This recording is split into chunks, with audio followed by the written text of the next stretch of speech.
Well, welcome everybody. Come on in, take a seat. Almost the weekend, so I'm sure everybody's excited. Welcome to the Cluster Puck Podcast, part of the MHRT Network. Here at Center Ice, I am Nick, usually joined by Brit, but unfortunately she's kind of going through some medical, I don't want to call it emergency, but just some medical situations that have barred her from being able to speak. Yeah, it's something with her jaw, unfortunately. So she is sidelined this week. Hopefully we get her next week and everything is taken care of. We wish her nothing but the best.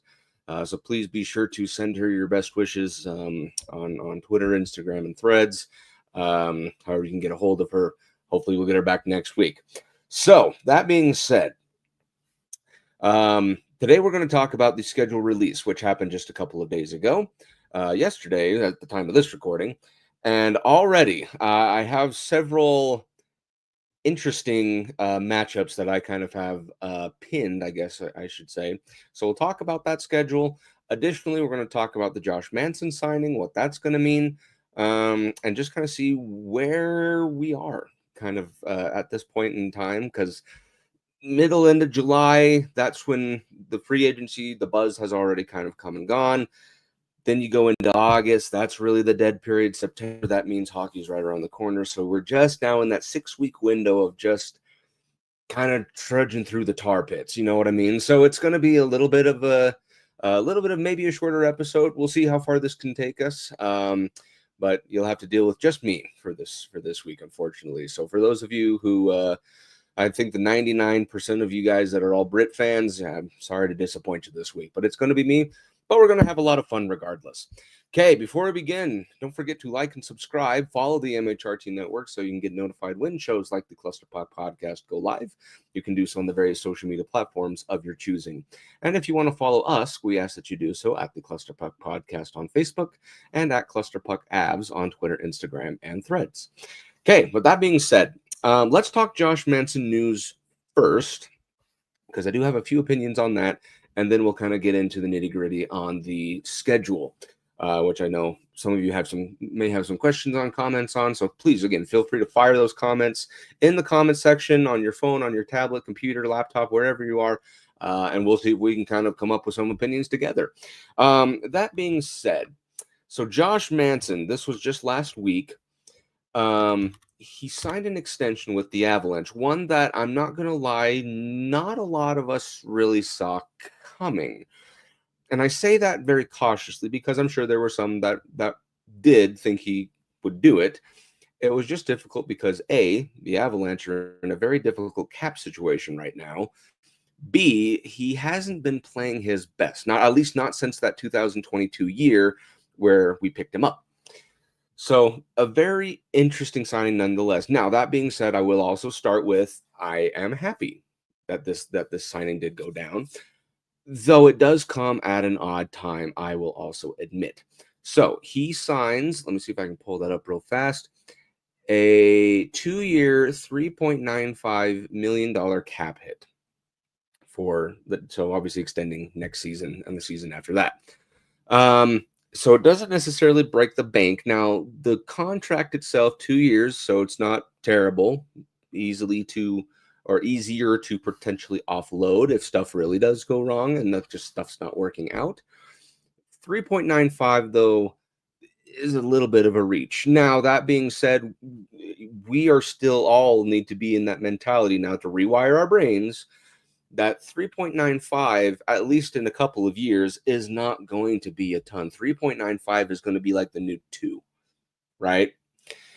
So if that's the case, yeah, it's okay. It just feels like a lot right now because we're also used to having an $80 million, $85 million cap hit that suddenly is going to go up $30 million by the end of 2027, if I'm not mistaken. So right now, it seems a bit of a stretch. Can he play up to that? Absolutely. Again, everyone can just all of a sudden have a breakout season or another breakout season at any point in time in their career, right? Some people go different places for a change of scenery. Other people finally just kind of have an awakening moment on the same team that they've been playing for. You have up years, you have down years. It happens all the time. Now, that being said, Josh Manson's play, if he's not injured, is okay. It's not anything to write home about, but there are those times that he takes over randomly and decides that he can suddenly skate 95 miles an hour and shoot 110. He's a very odd player to go and predict. Now, that being said, the statistics on Josh Manson are not obviously the most favorable. They're not terrible. Obviously, he can still be a bona fide second line or second pairing defenseman. That I'm not concerned with. It's where he's going to slot in this, at least this year's roster, considering what you're dealing with. For example, if I were to go to the on Puckpedia, go to the depth chart and see where they're slotting Josh Manson, they currently have him still second line with Sam Girard. But that doesn't necessarily mean that it's going to be a thing, because Brett Burns is there, Sam Malinsky's there. And we all know that Jared Bednar does this little thing where he will just flip-flop lines because. And a lot of coaches do it, right? Not just him. So he could go anywhere from helping out on the first line to wallowing around on the third. I don't necessarily anticipate a healthy scratch unless it goes very poorly, which, again, his statistics are favorable that he stays on the top, or the second pairing, I should say. But Brett Burns is right there, and he came off a very, very good year. So it might, in my guess, it might be most likely that he ends up third pairing with Sam Malinsky, which is still not a bad pairing. Sam Malinsky he's still going to be under that veteran leadership. He's coming into his own, so it's going to be good for both sides, especially since Manson's a right side or a right defense, to kind of work off of each other. And I think he'll still have his spurts of great moments and stuff like that. So it's a welcome addition at the end of the day, though I'm cautiously optimistic about the signing. Additionally, though, I think that kind of shores up everything ties up any loose ends, at least for the next little bit. The only real question mark I'm going to have back onto the roster is the fourth line. Right now, they currently show Ivan, TJ Tynan, and Nikita Prishipov, which, again, like we talked about a couple of weeks ago, Ivan, I have no issue with him being on the fourth line, kind of growing into his own. Very Nikolai Kovalenko-esque, if you ask me. TJ Tynan, the time we saw him is okay, right? But Nikita Prishipov has a higher ceiling, similar to that of Ivan, where if they both are playing great together, there's really not going to be much of a need, especially because the Avalanche don't really have a lot of favorable farming down in the AHL and below. So if you ask my opinion, I think you probably need one more, at least. And if that one more goes up to me, it would be Joel Kiviranta. So that would mean Kiviranta, Ivan, Nikita Prishipov. That makes me feel a little bit better than TJ Tynan. Not to say that he couldn't all of a sudden have a awakening moment, bust into the NHL and do very well, especially starting or being into the fourth line. But that's a very young and inexperienced fourth line. And if you're wanting to go to the Stanley Cup final and win it, depth has always been the key, at least a lot of the time in the last, I'd say, 10, 12 years. So with Josh Manson, you have Taves McCarr top line, Gerard Manson second line, Malinsky Burns third pair, and the Woodstock, as it were, as your goaltenders, Mackenzie Blackwood, Scott Wedgwood.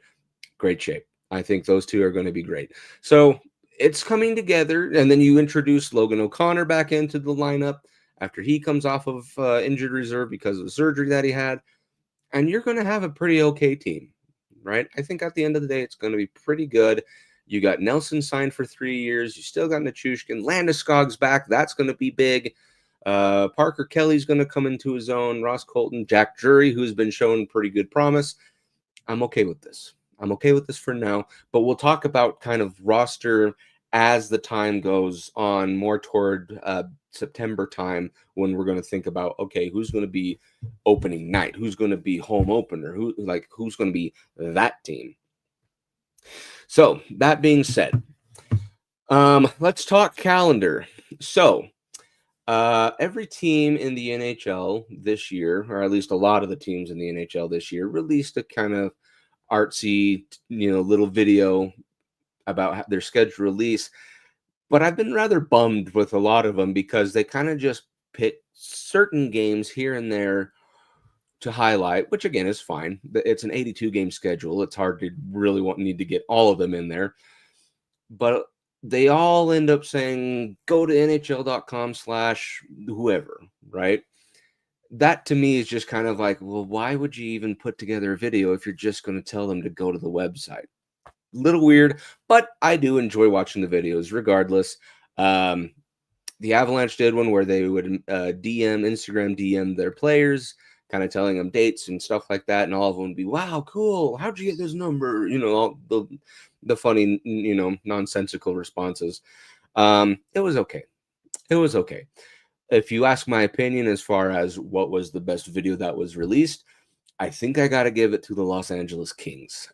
They knocked it out of the park with some very familiar faces. I'm not going to tell you who. If you don't know, please go and watch their release video. To me, they kind of win the cake as far as the best release video. They throw jabs at a lot of people, just friendly banter, right? But they throw jabs at a lot of people, and they use kind of this ancient AI that puts together the perfect schedule, and it's really funny to watch. So if I had to recommend one, I'd go recommend that one in addition to the Avalanche.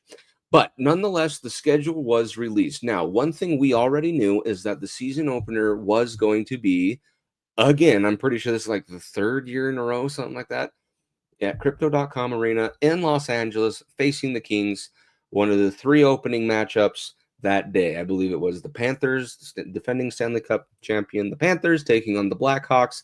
That banner raising is going to happen rather early, actually, at least Mountain Time. Then they're going to move to the Penguins at the Rangers, and then they're going to have the Avalanche at the Kings. Those are going to be the three kind of marquee matchups for opening night. Now, that being said, 8:30 puck drop Mountain Time. This one is always difficult to do because, yeah, you've been faring just fine against them, though last year I believe we started off on a 5-game losing streak or somewhere around there. I find it very annoying, I guess was one way to put it, that they can't seem to find any other team to go and start your season against. If you want my opinion, and I'll talk about this other game in just a second, they should have started the season opener hosting the Utah Mammoth, getting that geographic rivalry put into place and solidified. National television, both teams are really projected to do very well this year. Why not have that one? Now, instead, if we forward in time a little bit, the Avalanche very next game is against the Mammoth. That will be their home opener on October 9th, 7 o'clock puck drop.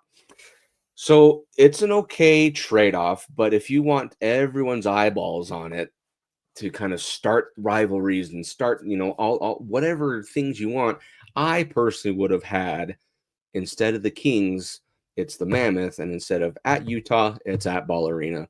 Personal opinion, obviously.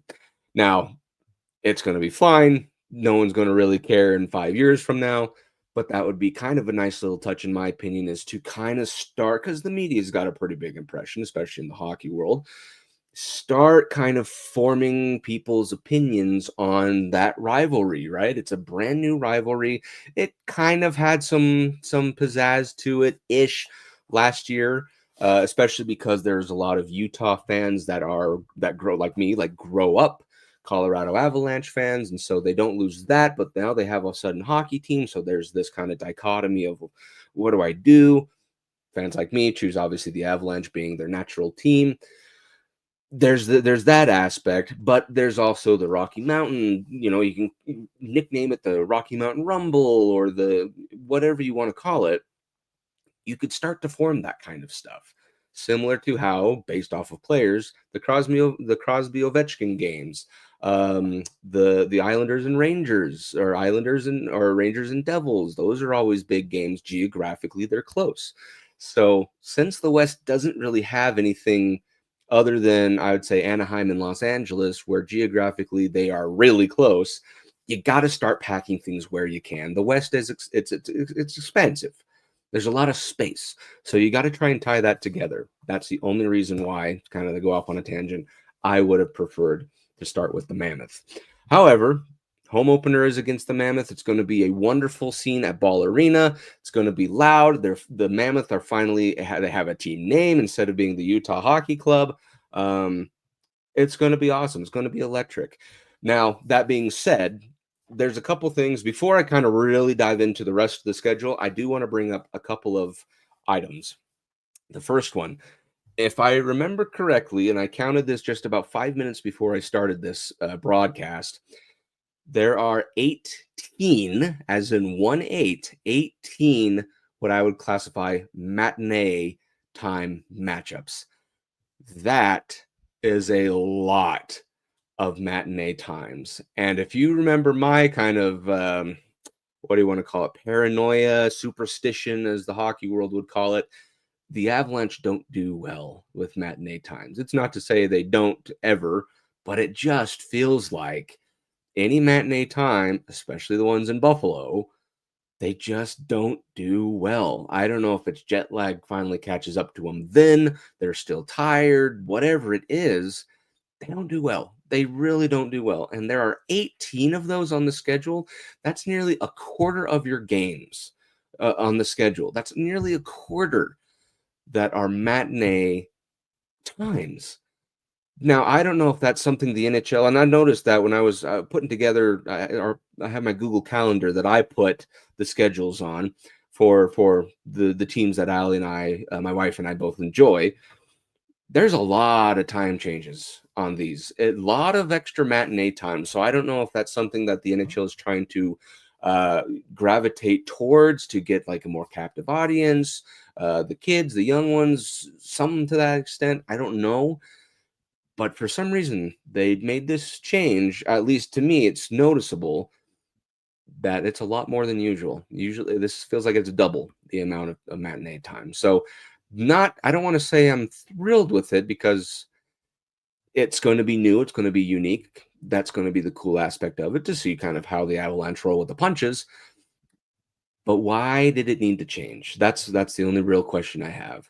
So obviously I know there's the ones like holidays, there's the Frozen Frenzy that's going to come back on the 28th, if I'm not mistaken, of October.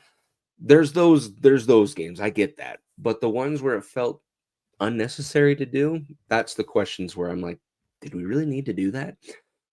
Second thing, I'm noticing, I think I counted 9 or 10 back-to-back games, 3 particularly in the month of November alone. Now, that's okay if you spread them around, but November, 3 of them, that's going to be just nutty. There's one 8th and 9th. Where else? There was one 31st and 1st, so October to November. So sure, we'll call that the one. And then right after Thanksgiving, Black Friday, and the 29th is a third one. Back-to-backs are not fun, okay? From a fan perspective, you betcha. You get 2 days in a row of watching your favorite team. So from the fan perspective, yeah, I'm totally happy with having 9 back-to-backs. It just means I get to see my favorite team 2 nights in a row. Great. That's like Christmas, right? But for the team, especially when they are not home back-to-backs or away back-to-backs, where close in distance, I should clarify that, those are not fun. And if I'm not mistaken, let's see, there was one, I don't want to spend too much time looking at it, but there was one, or a couple, I should say, where you are home and away. The Black Friday and 29th, that one is going to be home and away. There's going to be a couple that have that exact same setup where you were home, the very next day you're away halfway across the country.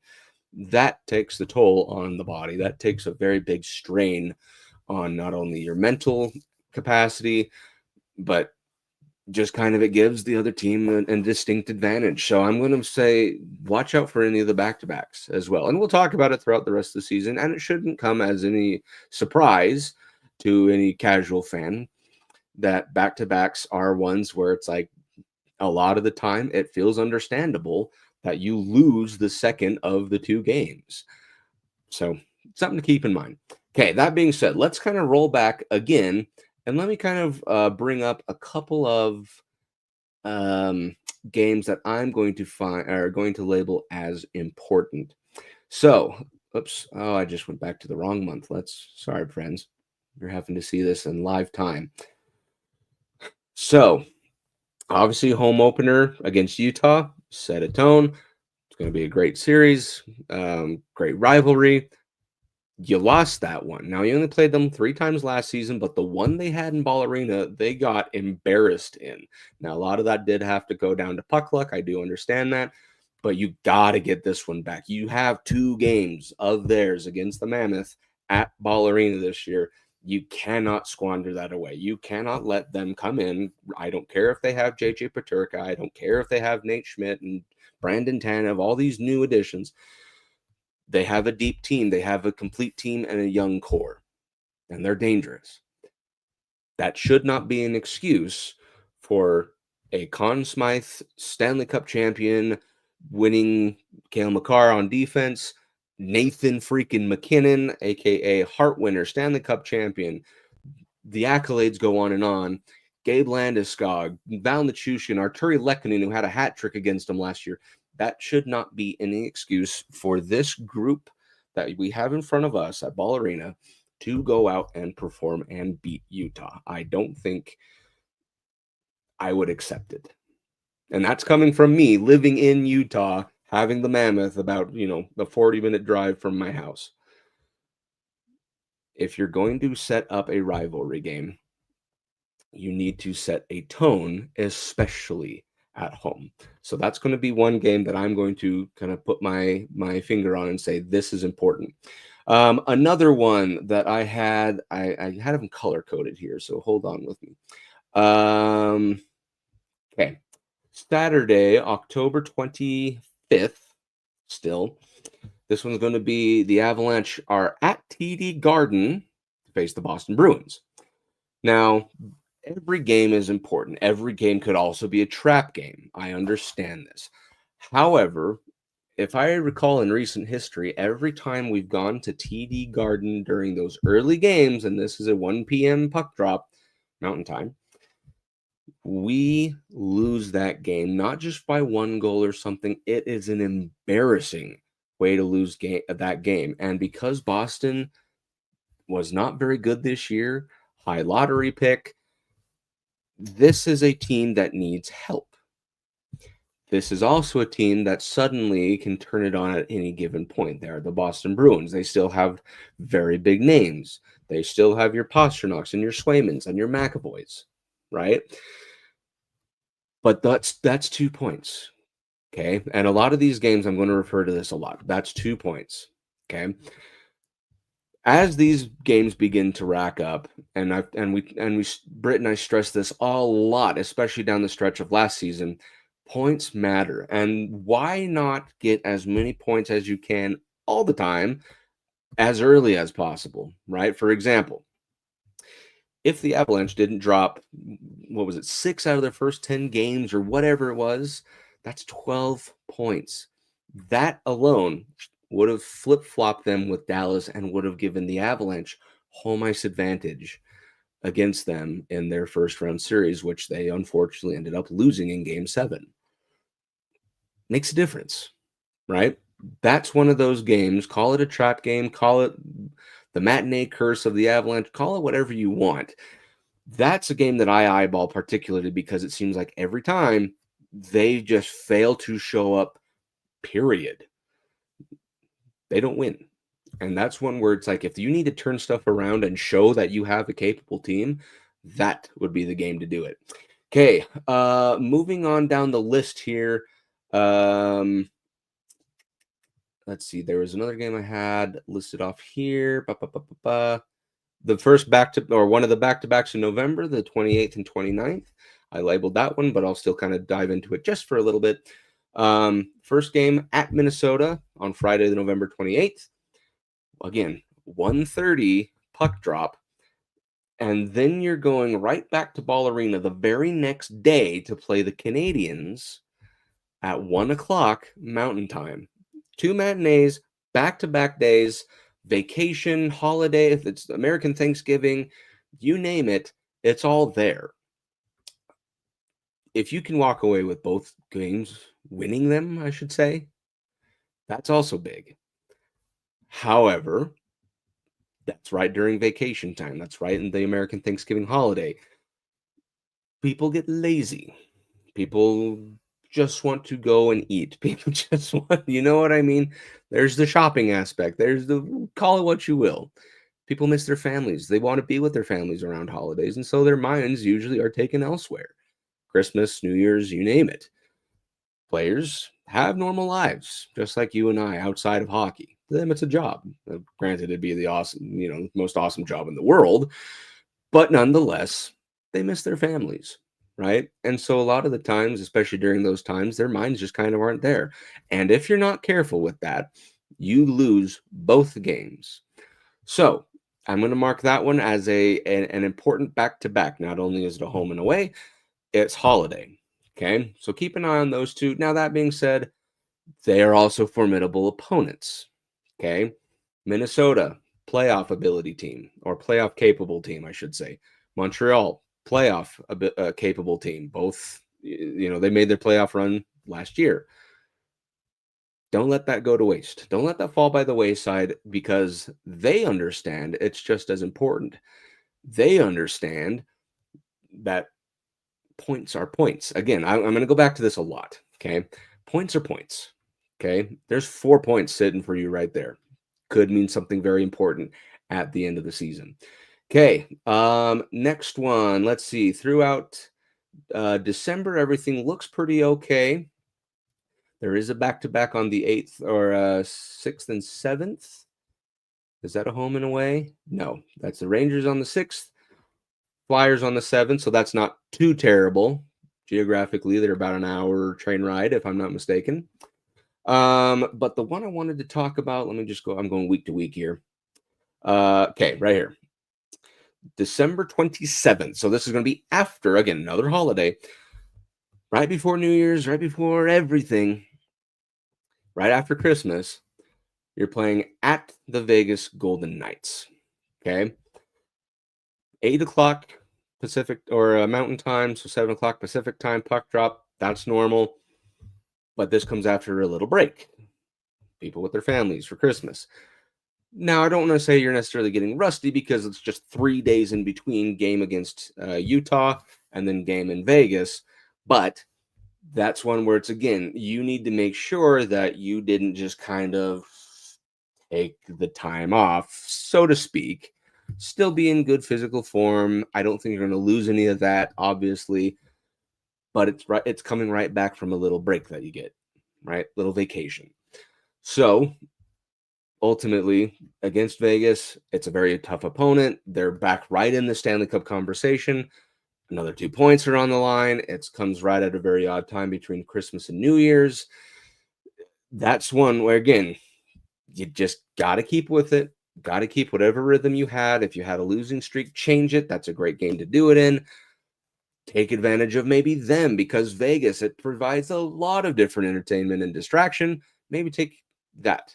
Use that as a means, I guess you could say, to control the game, right? Moving on.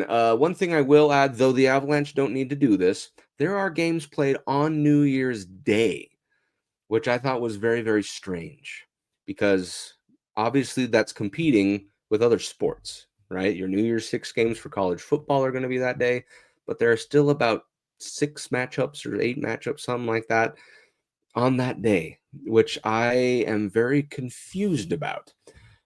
Additionally, there's also games on the 2nd, which is when the Winter Classic is, between the Florida Panthers and New York Rangers. That also feels like it's kind of taking away from the the great Winter Classic, right? The game, the outdoor game that everyone loves. It's different spot. In this case, it's in Florida. See how that works, which they can. I don't think they can have a problem with it. However, it just felt a little weird to say on New Year's and on the 2nd, games are still being played as if nothing happened. I understand maybe that's kind of how the schedule has to go.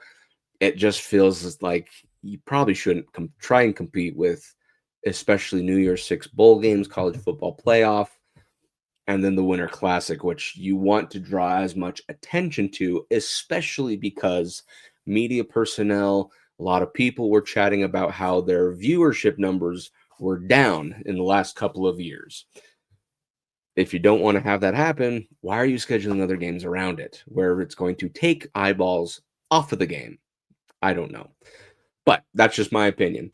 Okay, so moving on through January, everything seems to be pretty all right. Where's the little stretch? There it is.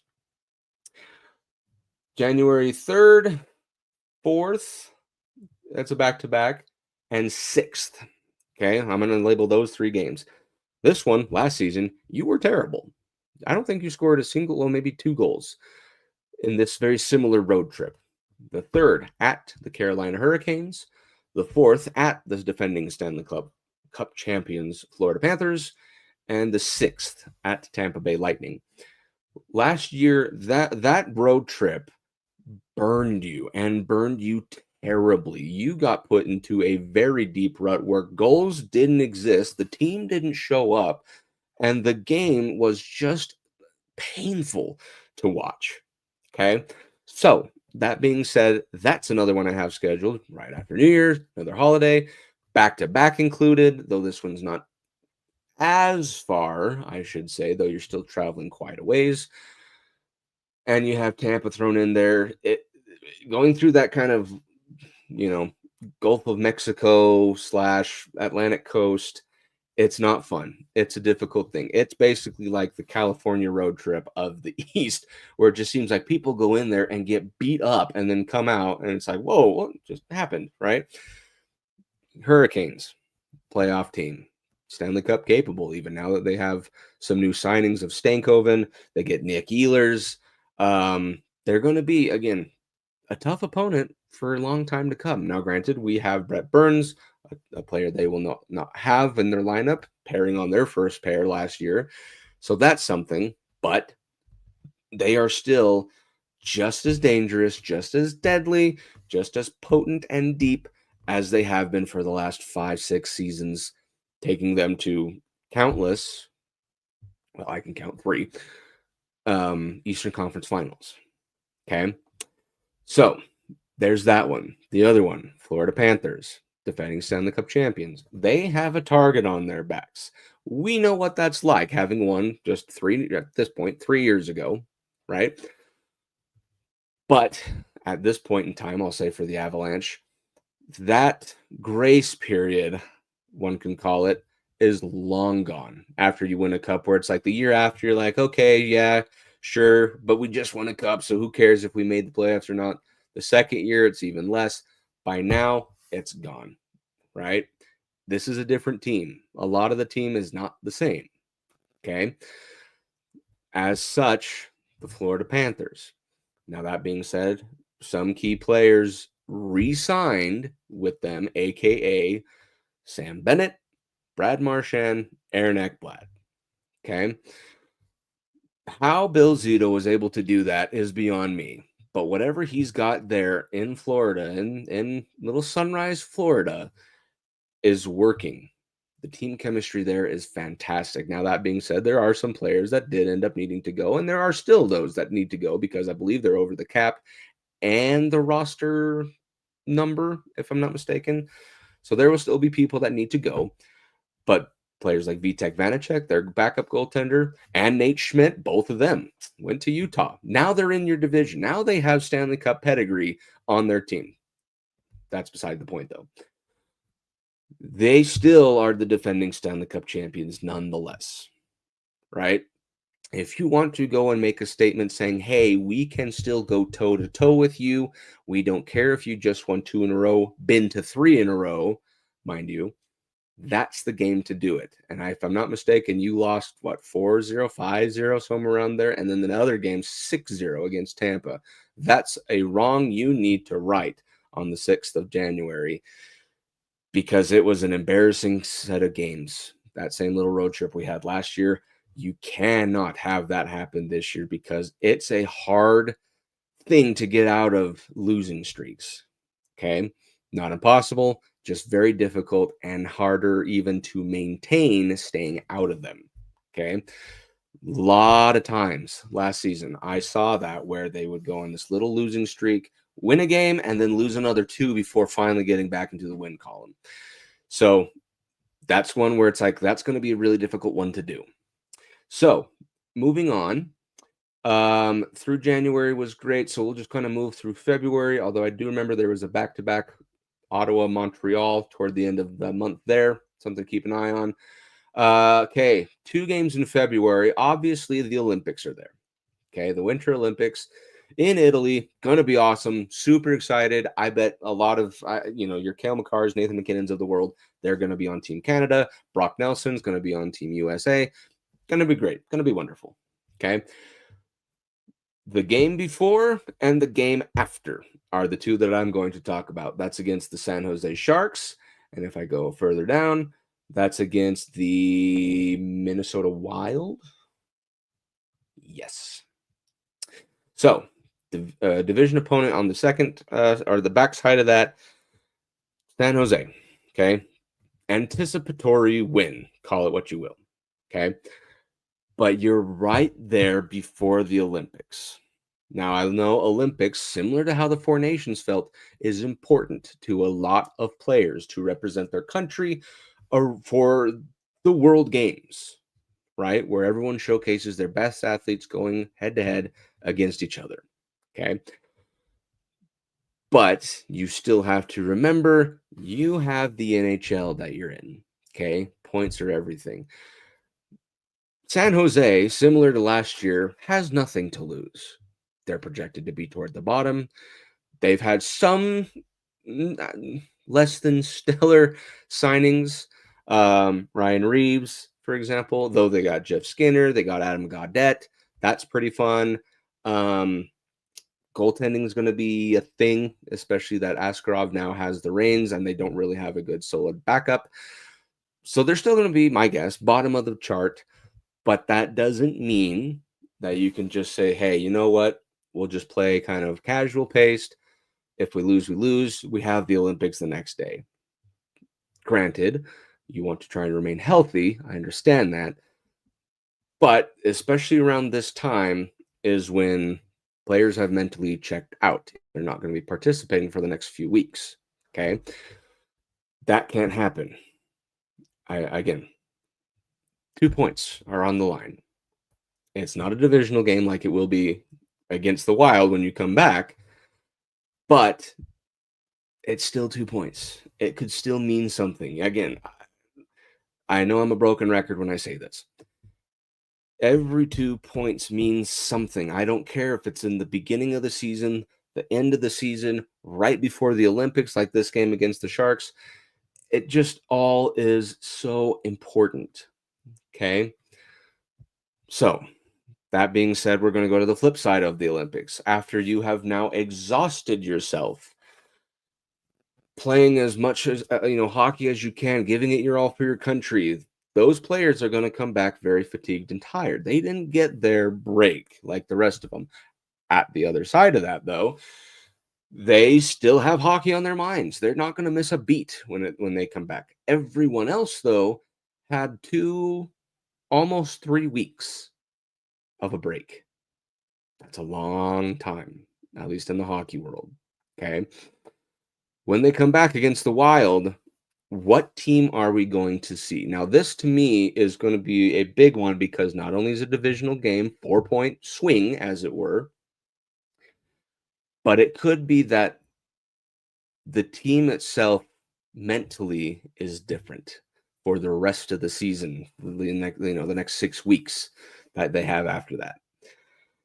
That's going to be interesting to see because if they didn't miss a beat and they're still winning games at a pretty high clip, awesome. You're not going to really hear much complaining from me other than kind of individual games. If they win them, lose them, whatever.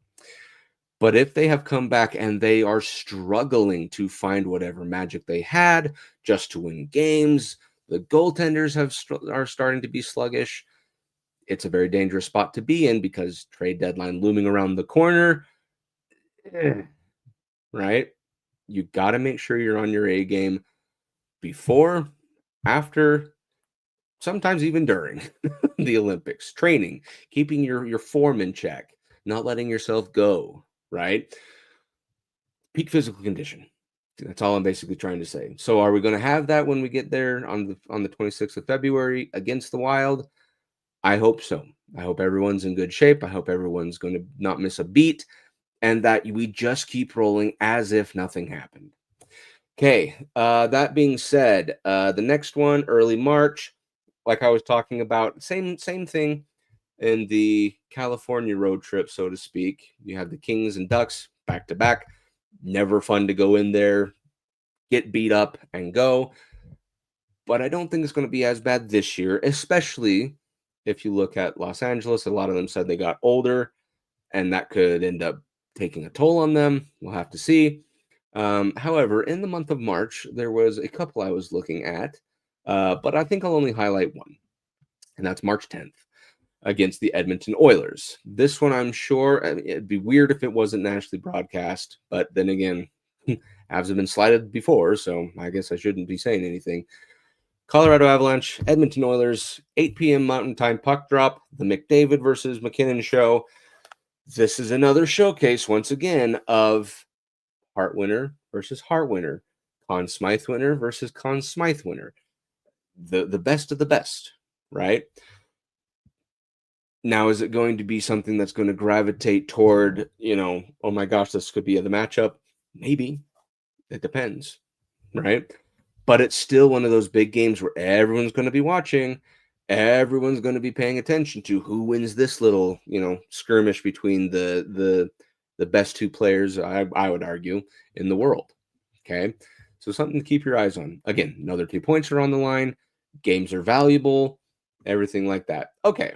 For Brit's sake, I'm going to bring one in that I'm sure she would have suggested.